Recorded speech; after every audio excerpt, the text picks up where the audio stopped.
So now it's time to talk about market research.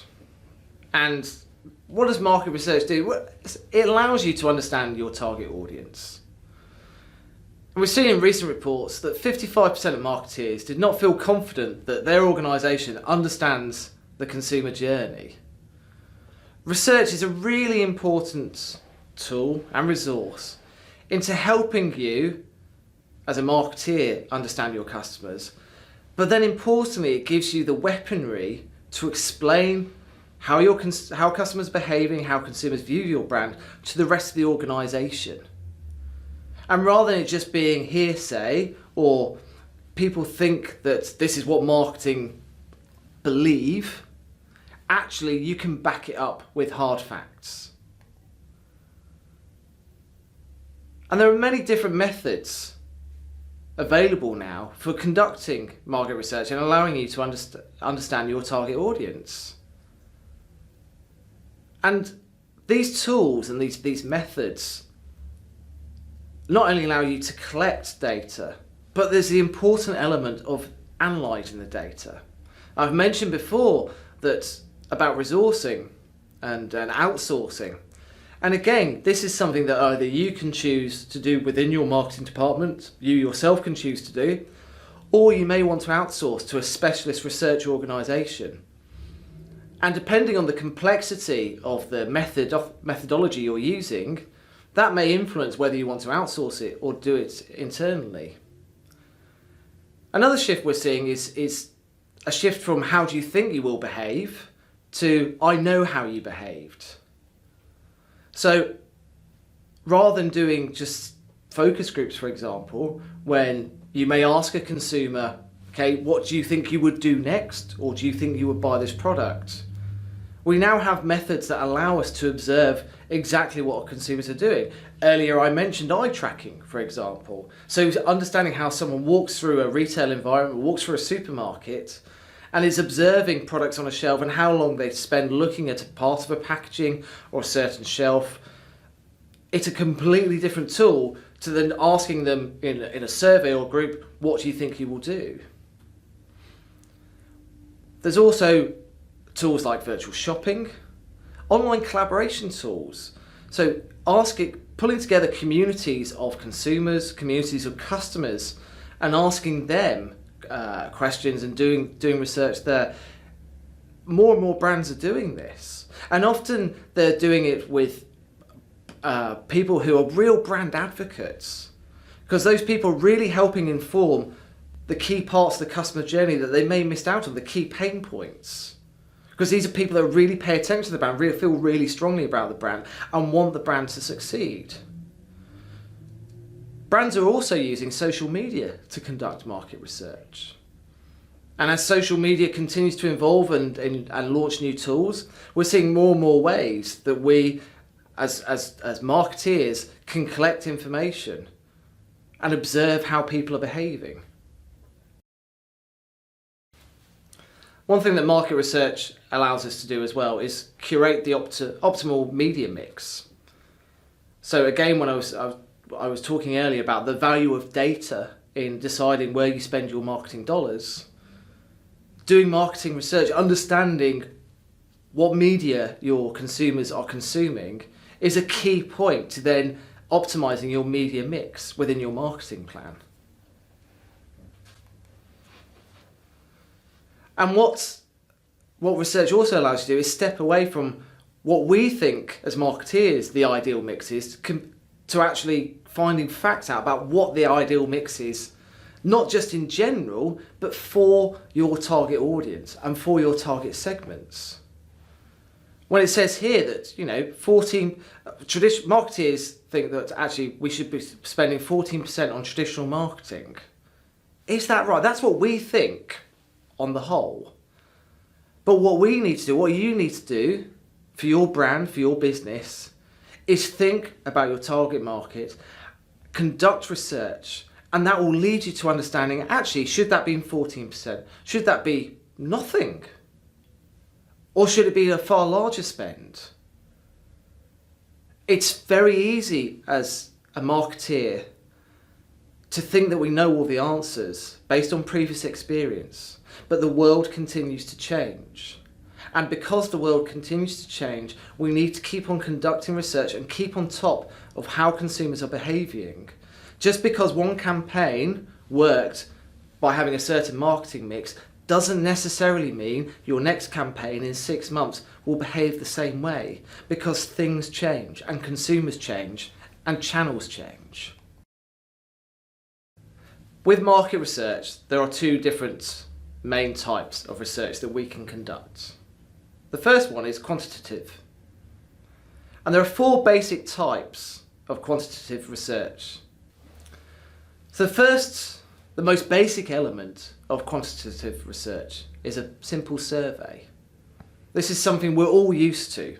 We've probably all carried out at least one survey in our past, or have filled out a survey, asking questions of customers. Maybe it's on a scale of 1 to 10, maybe it's tick boxes.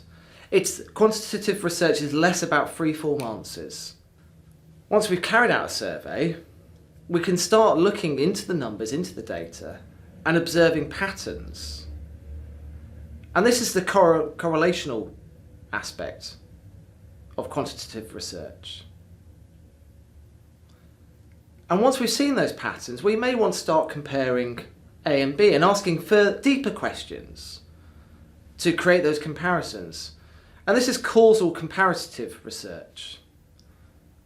And as this leads round, we then move into more experimental, where we have, by looking at the data, by comparing A versus B, by seeing these patterns, actually we develop new hypotheses, which leads us to ask more questions and start new surveys. Now compare that approach with qualitative research. And qualitative research is the quest for an in-depth exploration of what people do, think or feel. And it really allows you to get some valuable insight into consumer behaviour. And these are some examples of different methods of qualitative research. Things like online forums. So again, either you as a company curating a forum, using a research agency who have forums in place already, or using a popular online forum and gathering your research from that. What are consumers talking about? How do they feel? Whether either you're setting the questions themselves or you're just observing conversations and gathering the information from those conversations.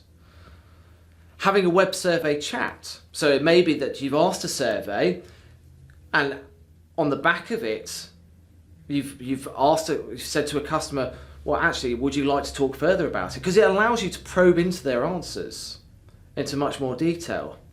And in-depth reviews. In-depth reviews are something that a lot of companies use and actually can really lead to some key insights. At HSBC, we developed a proposition development process called Insight to Grow. And the starting point is the I, the insight, I to G, Insight to Grow. And that revolved a lot around doing in-depth interviews. And one of the most successful products to come out of this was a proposition called HSBC Passport, which allowed customers who were new to the UK to get banking facilities. And that product only evolved and came into existence because in the in-depth interviews, we really got into the detail around the difficulties of opening up a bank account. And we got some superb insights into what it was like as a person new to a country who maybe didn't have different forms of identification that we traditionally needed as a bank, may not even have an address. And actually, one thing they prefer to do is open it up while they're still in their home country before they move over. It gives them a sense of security. Without doing those interviews, we would not have learned this. Market research also allows us to understand the increasing fragmentation of audiences. And actually this is about a couple of concepts. Because it's not just about the fragmentation of consumers and micro-segmentation, but it's also about the But as marketers, if we don't do our job effectively, what can happen is that we're thinking about all these different channels, and if we don't take an omni-channel approach, if we've not built a marketing plan that is adhered to, suddenly we're using all these different tools and we may not be following a consistent objective. And what happens is we start to bombard people with messages, and that's not effective. That's when customers just feel like they're under attack from a brand. Think about some of the email marketing you receive, for example. There may be some businesses that actually it feels really tight, it feels relevant because they have a plan. They've planned carefully for when they will send that piece of communication to you.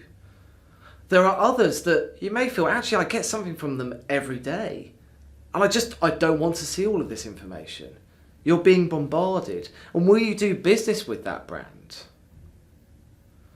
Because the problem is, if we follow a fragmented approach as marketeers, we don't give a consistent experience across channels. And as I've mentioned before, consistency of experience is key in ensuring that the customers purchase your products and remain loyal. And we're seeing that 94% of customers discontinue communication with the company because of irrelevant messages. It has to be the right message at the right time. And segmentation allows you to do that, but you also need data, and you need to research when is the right time to send that message. One example of the increased fragmentation of audience is how we consume the news. And let's focus in on this. So TV is dominant. We know that 78% of Americans watch local news TV. But also the internet is growing. And 61% check the news online. Think about the news sources you use and how often you check them. But what has been a huge shift and is really influencing how news is presented and consumed is social media. And news now happens in real time. We don't have to wait after an event to see what has happened. There will be people there on the scene broadcasting things. And think about how news channels, how news agencies have changed how they present the news. It's much more about being in the moment, about live streaming, about playing out every second of the story as it develops, rather than it being packaged up into a piece of content that is delivered later. The final part to consider about market research is actually understanding your competitors. We can't live in a bubble. We have to be aware of what our competitors are doing, because the whole point is trying to beat them. I remember famously the chief marketing officer at Barclays standing up in front of a marketing conference saying, he was talking about his daily routine, and the first thing he said was, well, when I wake up in the morning, the first thing I do is I kiss my wife. The second thing I do is decide who I'm going to beat today. Because that is my job. As a marketeer, I want to be the very best. I want to be the very best for our customers. I want them to buy my products. And therefore I have to understand what our competitors are doing. Have they suddenly changed their product? Have they changed their pricing? Have they changed their brand? Have they changed their advertising? These are things as marketeers we need to understand. And there are many sources out there that, again, we can outsource this element of research to, like Nielsen or like ComScore.